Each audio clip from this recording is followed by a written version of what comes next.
So, we're going to talk to you about carers, our work with carers, and how we try to build a carer-friendly organisation. But just first, a little bit of background, and forgive me if you know some of this, but there are over 6.5 million carers in the UK.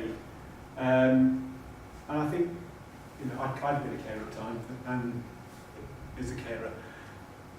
And it can often be very, very rewarding caring for someone you love, but also it can be a very troubling and difficult and distressing and lonely time. And it's often at great cost to people's lives, to their work, to their social networks, to their sense of what they're doing in life. And I think it is a really, really important role in terms of how we care for people, both in the health service and wider.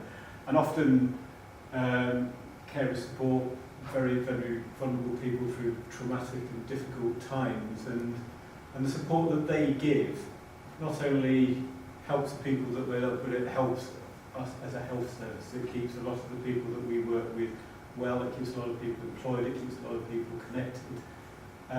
I've been very, very lucky, I think, because it's been an absolute privilege working with Anne and working with other carers who are absolutely amazing, coping with what they've had to cope with and still willing to contribute and give to the work that we're doing. And I've heard some really difficult stories. I've heard about how difficult it is sometimes to engage with services, and how people feel cut out from services, how they feel they're not being heard, how they can't get information, how they can't get support. So I think we really, really wanted to change that. We really wanted to change that, and we wanted to do that with our carers in all we did. And one of the carers that we have worked with is Anne, and she's given a fantastic amount. So she's just going to talk to you a bit about the work that she does. There's lots to love to, haven't I? Hello everybody, I'm Anne, as Paul said. I care for my grandson. Have you got a picture? Oh. He's not got my one picture. There we go. There is it. When my daughter saw that, she said, "That's a lovely picture, and we'll save that and we'll have it on your order of service when you pop it out." So, there you go. This is my grandson, his name is Guy, and he was diagnosed with schizoaffective disorder when he was at college. He's been in and out of services, but at this particular time, he has been ill for 5 years, which is a long time when you're 29 this month, a huge part of your life. And my first experience of going onto a ward, some of you here from QMC will remember the old A42 ward, which was the psychiatric ward. Glad to say it's closed. But my first experience of that was horrific, because they clearly needed to sedate my grandson, but he was the quieter one of the two brothers, and he was climbing out, trying to get out of the windows. But they weren't very subtle, and the staff stood there kind of waiting for him to move so that they could actually give him an injection. And I was witness to all of this, and I'm fairly level-headed, but it shook me. But what shook me more than anything was the fact that they went off. They were obviously going to give him an injection, but then somebody came and said, "I'll let you off the ward now." And I thought, this is strange. Nobody actually took the time to say anything to me. I was upset. I wasn't my normal gobby self to ask what was happening. And I stood out in the corridor and I thought, there must be more to caring for somebody in hospital than this. And I came across a letter which was from the Trust, and along the bottom it says something along the lines of, I wished I'd saved it now, if you feel that you'd like to try and make a difference, ring this number. And I did, and that put me in touch with the Trust, and that's how I became a volunteer for the Trust. Now, on our paperwork, it says an artefact or something, or whatever it says, or something that symbolises their work. Well, I'm the artefact. I decided it was me. You should have seen Paul's face on the train when I told him. But there's something that symbolises the work with patient experience is the fact that I'm here today. If Nottinghamshire Healthcare didn't value what carers do and value their opinion, I certainly wouldn't be standing here talking to you. Last Friday I would have been talking to pharmacy students at Nottingham University. We talk to medical students in general, but we talk to junior doctors as well. I get wheeled out for the trust induction. I'm happy to do it because what I would like to do is change the culture. And I have to say Nottinghamshire is brilliant. We've got our triangle of care, we've got carer strategy groups. We've also got behavioural family therapy, which works with families, and I know for a fact that my youngest grandson, Guy's brother, would probably have an entirely different understanding of his brother's illness had that therapy been around 12 years ago. He still finds it hard to understand his brother and where he's coming from and to relate to what he has to say. I'm really, really proud to be involved. The Trust does amazing work. I don't feel a spare part anymore. On that early days, 12 years ago, where I didn't know what to do and where to go. And I have to say, my daughter rang up and she said, because I had to take Guy into hospital, she had to fetch his brother from school, and she said to me, "Is he okay, Mum?" Well, I wasn't going to tell her what had happened, so I had to ring him and say, "Oh yes, he's fine." And I thought I shouldn't have to do that. But things have changed. That photograph was taken, Guy is now in a private residential home, but that was taken on Christmas Eve. And his mum was worried that he would not be settled because he'd moved recently. And at about 20 to 10 on Christmas Eve, she and I received that with a note from the home to say, "Just thought you'd like to know that Guy's quite happy. Don't be fooled by the hot chocolate, he's got Baileys in it." But that instance and several other instances that I can point to latterly when Guy was within the NHS have made such a huge, huge difference to the way we feel as a family. It's those of you here who are carers will know that being a carer is a very lonely place to be. Everybody, well, all the staff know what's going on, they know all the long words, and you feel on the outside looking in and you think, please somebody talk to me, please somebody communicate with me. And I'll tell you something, a smile and a hello goes a tremendously long way.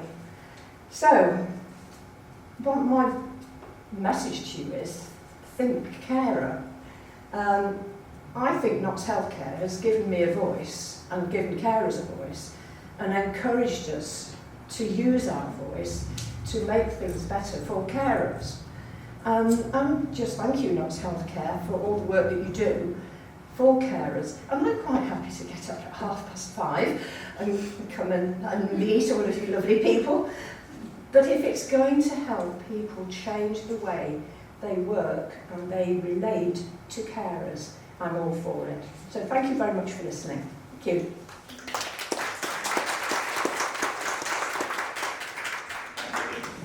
Thank you, Anne, as always. I'm just going to talk you through now a bit about some of the things that we've done to make sure carers are included in all we do. So just a bit of background of the Trust. We are primarily a mental health and learning disability trust with a whole range of physical healthcare community services. We have about 9,000 staff.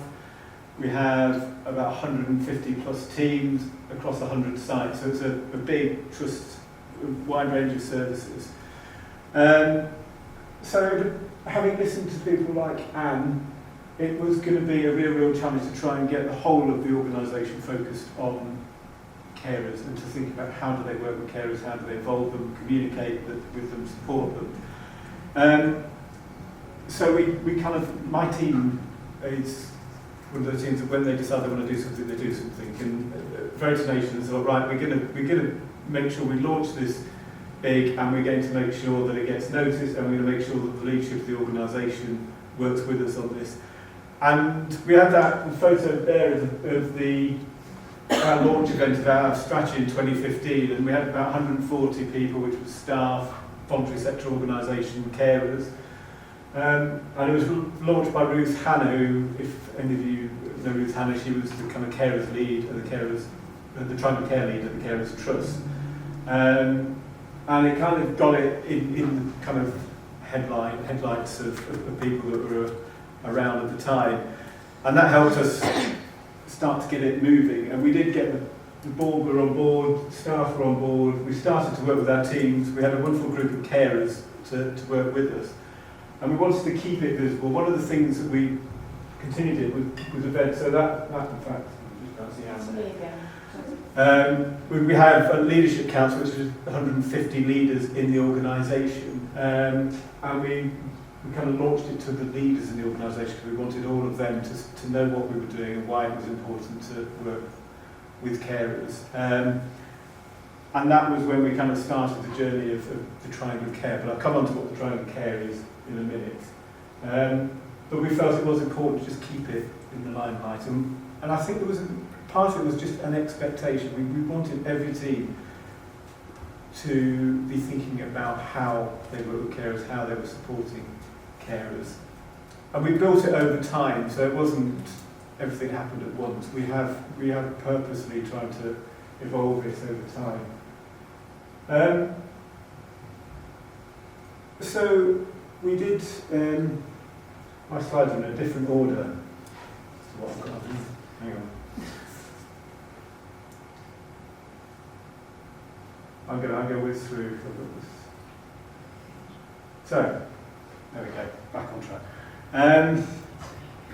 So one of the things we tried to do was look at how do we actually get this into the organisation, and we are the first slot, my team are the first slot at trust induction, so Anne and other service users and carers present with us, so it's the first thing that staff see, and we talk about the value of working with carers. In all our learning and development programmes, whether that's band 2 to 4s or band 7s or nurse preceptorships, we actually have sections on working with carers. And we have a lot of carer volunteers like Anne that go out and are involved in a lot of things we do, whether that's projects or interviewing new staff. We have volunteers that go out and collect feedback across the organisation. And part of that is to make sure that carers are seen across the organisation and that carers have a voice across the organisation in all that we do. And I think that has changed over time, and it does feel when we go out to things, the carer voice is there far more regularly. So, sorry, I'm kind of flipping back because it's slightly ignored. The Triangle of Care. How many people have heard of the Triangle of Care? Okay, so there's a fair few of you. So we really wanted to make sure that all our teams did it. So we've done it over 3 stages. We did all our wards, mental health wards first stage. We worked with all our community teams as a second stage. And then we've just started to work with all our community physical healthcare teams. So 2015 stage 1, 2017 stage 2, 2019 stage 3. And I think it's really important that every team that works with people with long-term conditions, whether it's mental health or heart disease, whatever it is, people will have carers, and whatever's happening will impact on their lives. So we wanted every single trust to do it. So every single team in the organisation has done a carer self-assessment, looked at how they work with carers. The teams that have done it in 2015 have reviewed it twice and updated it, so we're on a continual cycle. We've now got, in fact tomorrow we're looking at about 200 self-assessments to see where we are with staff and carers from across the organisation, to get a sense of how are we doing, how do we feel we're doing as a trust. These are the 6 standards. I know I've only got a couple of minutes, so I'm going to whiz through this bit. Those are the 6 Triangle Care standards. So we've asked every team to look at those and how they're working with those. If you haven't seen the Triangle Care and you want to work with carers, go and have a look at it. It's on the Carers Trust website. Other things we did, we tried to tackle issues that carers raised as we went through. So we have a carer strategy group. People talked about carers and confidentiality. We had a big policy that everyone just looked at and thought, that's too complicated, I won't talk to carers. We tried to flip it on its head and produced a simple one-sided guide that said, we expect all our staff to share information with carers. This is what you can share. This is some of the barriers, and this is some of the good practice to overcoming barriers. when we got out to teams, we started having lots of other teams going, can we have more, can we have more? Because it suddenly made it really simple. We had receptionists saying, if I have this by my desk, I know what I can do and how I can talk to carers. It was quite a simple thing. The carers worked with us on it to make sure it worked.